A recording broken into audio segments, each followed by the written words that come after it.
Ceci est un clitoris. Je pense que pour la plupart, vous saviez pas.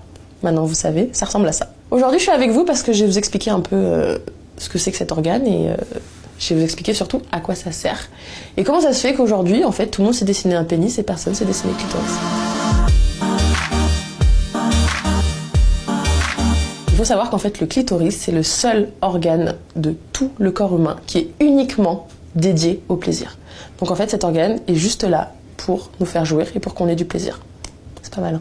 Le clitoris possède, lui, 8000 terminaisons nerveuses, là où le pénis en possède 6000. Et juste pour que vous ayez une petite idée, sur la pointe du doigt, il y a 3000 terminaisons nerveuses.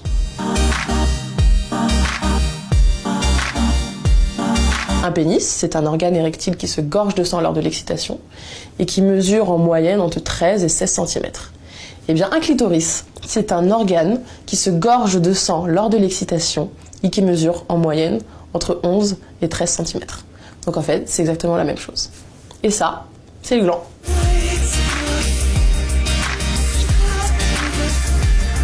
Ça, c'est le clitoris. Là, cette partie-là, vous la voyez pas. Ça, c'est à l'intérieur du vagin et ça, c'est à l'extérieur. Donc en fait, le vagin, il est juste là. Et tout ça, toute cette partie interne du clitoris, elle englobe le vagin. Il y a une espèce de croyance, en fait, qui précise qu'il y aurait en fait deux orgasmes. Un orgasme qui se veut clitoridien et un orgasme qui se veut vaginal. D'où la fameuse expression « t'es plutôt vaginale » ou « t'es plutôt clitoridienne ». Ça, c'est en fait un mythe, dans le sens où tous les orgasmes sont clitoridiens. Ce qu'il faut en fait dire, c'est un orgasme clitoridien par stimulation externe, donc cette partie-là, ou un orgasme clitoridien par stimulation interne, qui est en fait cette partie-là. Mais ce qu'il faut savoir, c'est que dans tous les cas, si on a un orgasme, c'est grâce au clitoris. Je pense que la question qui revient le plus sur mon compte, c'est bonjour, j'ai un problème. Je n'arrive pas à avoir d'orgasme quand je couche avec mon partenaire. Je leur dis, bah écoutez, pourquoi ? Enfin, c'est-à-dire que la première question que je pose, c'est est-ce que tu te masturbes ? Donc généralement, on me répond oui. Je leur dis, comment tu te masturbes ? Bah, par stimulation externe du clitoris, d'accord ? Et t'arrives à avoir des orgasmes comme ça ? Oui. Bah, masturbe-toi pendant la pénétration ou demande à ce qu'on te masturbe pendant la pénétration. Ah non, ça c'est quelque chose, c'est que de moi à moi, et puis en plus il va mal le prendre, enfin, j'ai pas envie de le blesser. Il y a cette peur de vexer l'autre, qui a un rôle majeur sur la façon dont on aborde notre sexualité. Le fait de se dire, je l'ai pas fait jouir concrètement que avec mon pénis, c'est pas ça, être un mauvais coup. Ça n'existe pas. Il y a même pas de question d'ego, il y a même pas de question de culpabilité à avoir là-dedans. C'est pas ça.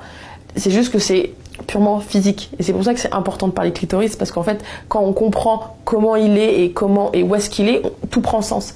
Donc la notion de l'obligation de la pénétration, faut arrêter avec ça.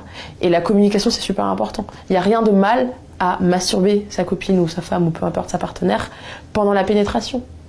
C'est pas, ça en fait pas un moins bon coup ou un moins bon amant. Ça n'existe, c'est pas vrai. Les hommes qui m'écrivent, ils me disent bonjour, je ne sais pas comment faire jouir ma copine. Ça, on me le demande, je sais pas, peut-être 30 fois par jour. Et je leur dis, demande-lui. Avant de faire un gâteau au chocolat, on t'expliquait comment le faire. Il n'y a jamais personne qui a su faire un gâteau au chocolat sans qu'on lui apprenne. Bah, c'est exactement la même chose, il n'y a pas de mal à demander. Moi, j'ai un clitoris depuis 23 ans. J'ai découvert, il y a 1 an, à quoi ça ressemblait. Donc, comment voulez-vous qu'un homme sache à quoi ça ressemble un clitoris ? Enfin, je veux dire, ça va de soi. Ne les engueulons pas, ne les pointons pas du doigt. Expliquons-leur, tout simplement. Moi, je sais, par exemple, j'ai des règles très douloureuses, je suis atteinte d'endométriose. Le meilleur antalgique de l'espace, c'est la masturbation. Antidépresseur, anti-stress, quand j'ai quelque chose qui va me stresser, ou j'ai une grosse interview, ou j'ai un gros entretien, petite séance de masturbation avant, et en fait, on repart. Donc les bienfaits de la masturbation, pareil, c'est quelque chose dont on ne parle pas, alors qu'il y en a, et c'est quelque chose de bon, et c'est quelque chose de bon pour la santé, et c'est pas quelque chose de, c'est ni quelque chose de mal, ni quelque chose de sale, ni quelque chose qu'on devrait réserver.